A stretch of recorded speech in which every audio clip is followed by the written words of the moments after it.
વીરતા અને બલિદાનના પ્રતીક એવા વીરાંગના રાણી લક્ષ્મીબાઈની જન્મજયંતિ નિમિત્તે વીએમસી દ્વારા તેમને ભાવભીની અંજલિ આપવામાં આવી હતી। શહેરના સુભાનપુરા ઝાંસીની રાણી સર્કલ ખાતે આયોજિત ગૌરવ વંદન કાર્યક્રમમાં મેયર પિંકીબેન સોની, ડેપ્યુટી કમિશનર સુરેશ તુવેર, કોંગ્રેસના વિરોધ પક્ષના નેતા ચંદ્રકાંત શ્રીવાસ્તવ, કોર્પોરેટર શ્રીરંગ આયરે, પૂર્વ કોર્પોરેટર રાજેશભાઈ આયરે, કાઉન્સિલર સંગીતાબેન ચોકસી, કાઉન્સિલર મહાલક્ષ્મીબેન સેડિયાર તેમજ સ્કૂલના બાળકો અને મોટી સંખ્યામાં શહેરીજનો ઉપસ્થિત રહ્યા હતા। રાણી લક્ષ્મીબાઈને પુષ્પાંજલિ અર્પણ કરવામાં આવી હતી। आशिक से मिली भवानी थी, उनके ले हर बोलों के वो हमने सुनी कहानी थी, खूब लड़ी मर्दानी वो तो झांसी वाली रानी थी।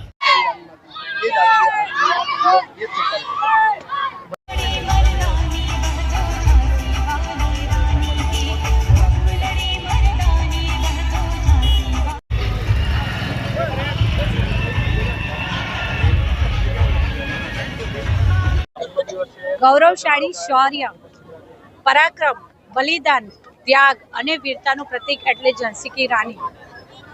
ભારતનો પ્રથમ સ્વાતંત્ર્ય સંગ્રામ લડનારી, વીજળીના ઝબકારે મોતીડા પરો તેમનું માત્ર 22-23 વર્ષની ઉંમર અને આટલા આયુષ્યમાં તેમણે વીરતાના અનેક ઉદાહરણ આપ્યા। આજે પણ જ્યારે કોઈ પણ નારી કોઈક ઉપલબ્ધિ મેળવે છે ત્યારે તેને ઝાંસી કી રાણી સાથે સરખાવવામાં આવે છે। આજના સમયમાં પણ તેમની આ વીરતા, તેમનું શૌર્ય, તેમના ત્યાગ અને બલિદાનની ગાથા નાના બાળકોથી લઈને અબાલવૃદ્ધ સૌ ગાય છે। ત્યારે આજે ઝાંસી કી રાણી લક્ષ્મીબાઈજીના જન્મજયંતિ અવસર ઉપર પ્રતિવર્ષ વડોદરા મહાનગરપાલિકા દ્વારા તેમની પ્રતિમાને પુષ્પાંજલિ અર્પણ કરવાના કાર્યક્રમનું આયોજન કરવામાં આવતું હોય છે। ત્યારે મારા સૌ સાથી સભાસદશ્રીઓ, વિસ્તારના નાગરિકો અને સૌ બાળકો સાથે મળી અને તેમની પ્રતિમાને પુષ્પાંજલિ અર્પણ કરી હૃદયાંજલિ અર્પણ।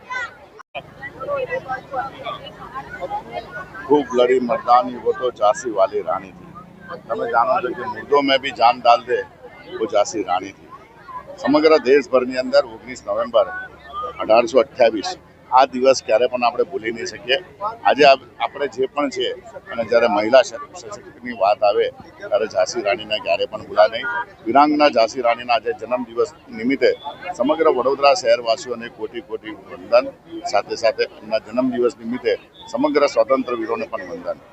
આ એક ઝાંસી રાણી તમે જુઓ છો કે 2013ની અંદર આ વડોદરા શહેરની અંદર પ્રથમ પ્રતિમા આપણે જ્યારે મૂકવામાં આવી ત્યારે મુખ્ય એક હેતુ હતો કે ક્યારે પણ આપણે જાણીએ છીએ કે મહિલાઓ આજકાલ તમે જુઓ છો કે કોઈ સુસાઇડ કરે કે આ લડી નહીં શકતી, ત્યારે એક ઝાંસી રાણી એક એવું પ્રતિમા છે કે જે એક મેસેજ આપે છે કે ખૂબ લડી મર્દાની હો તો ઝાંસી વાલી રાણી હતી।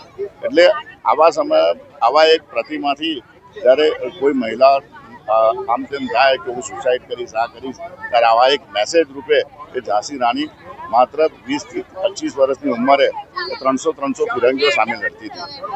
આપણે પણ ગમે તેવું વિષય હોય અને અંદર જ્યારે મહિલાઓનો વિષય આવે ત્યારે આ એક પ્રતિમા લોકોને મેસેજ રૂપ છે। તો આજના દિવસે આ અમારા વિસ્તારની અંદર તમે જુઓ કે એકલવ્ય રોડ હશે, ચંદ્રશેખર આઝાદ હશે, મહા રોડ હશે અને ઝાંસી રાણી છે।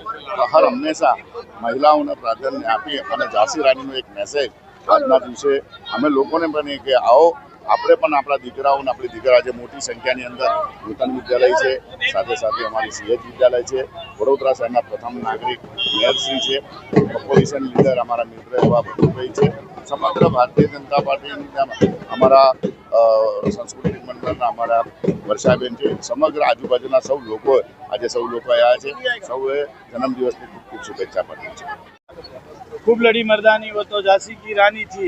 એવી જ રીતે આજના દિવસે જ્યારે વીરાંગના રાણી લક્ષ્મીબાઈનો જ્યારે જન્મદિવસ હોય, ઝાંસી રાણી સર્કલ ખાતે દર વખતની જેમ વડોદરા મહાનગરપાલિકા તેમજ સાયનાથ એજ્યુકેશન ચેરિટેબલ ટ્રસ્ટના અમારા તમામ જે રાણી લક્ષ્મીબાઈ મહિલા મંડળ છે તેમના દ્વારા પુષ્પાંજલિનો કાર્યક્રમ રાખવામાં આવે છે। એવી જ રીતે વડોદરા શહેરના મેયરશ્રી સાથે અમારા ઓપોઝિશનના એવા અમારા સાથી કાઉન્સિલર એવા ભટ્ટભાઈ જે વિરોધ પક્ષના નેતા છે, તમામ જે વડોદરાના મહાનગરના મ્યુનિસિપલ કાઉન્સિલર છે તમામના માધ્યમથી આજના દિવસે પૂર્વ કાઉન્સિલર આ મૂર્તિ જેમને અહીંયા વિરાજમાન કરી અને જેનું દેખરેખ કરતા હોય એવા મારા પિતા એવા રાજેશભાઈ આયરે તેમના થકી આ મૂર્તિ 19 તારીખ 2013માં આ મૂર્તિનું અહીંયા સ્થાપન કરવામાં આવ્યું હતું અને આવી જ રીતે ત્યારથી લઈને આજ સુધી રાણી લક્ષ્મીબાઈની અહીંયા પુષ્પાંજલિ કરવામાં આવે છે. અમારી જે આજુબાજુની શાળાઓ છે, CS વિદ્યાલય અને ઉત્તર વિદ્યાલય, આ તમામ શાળાઓ અહીંયા આવે છે અને પુષ્પાંજલિ કરતા હોઈએ છીએ. ત્યારે રાણી લક્ષ્મીબાઈએ જે મેસેજ આપ્યો છે કે ફિરંગીઓની સામે એકલા હાથે જ્યારે લડતા હોય, અને માનનીય પ્રધાનમંત્રી શ્રીનો પણ એક જ મેસેજ હોય કે સ્ત્રી સશક્તિકરણને મહત્વ આપવું. અને એવી જ રીતે આજે જ્યારે મહિલાઓને પણ 50% જ્યાં અનામત મળતી હોય અને તેનો માત્ર ને માત્ર એક જ પ્રેરણા સ્ત્રોત છે, ત્યારે રાણી લક્ષ્મીબાઈ કે જેને 300 ફિરંગીઓને એકલા હાથે હરાવ્યા, અને આજે એમની આજે જન્મદિવસ છે, તો તેમને આજના દિવસે ફુલાર કરી પુષ્પાંજલિનો કાર્યક્રમ રાખવામાં આવ્યો.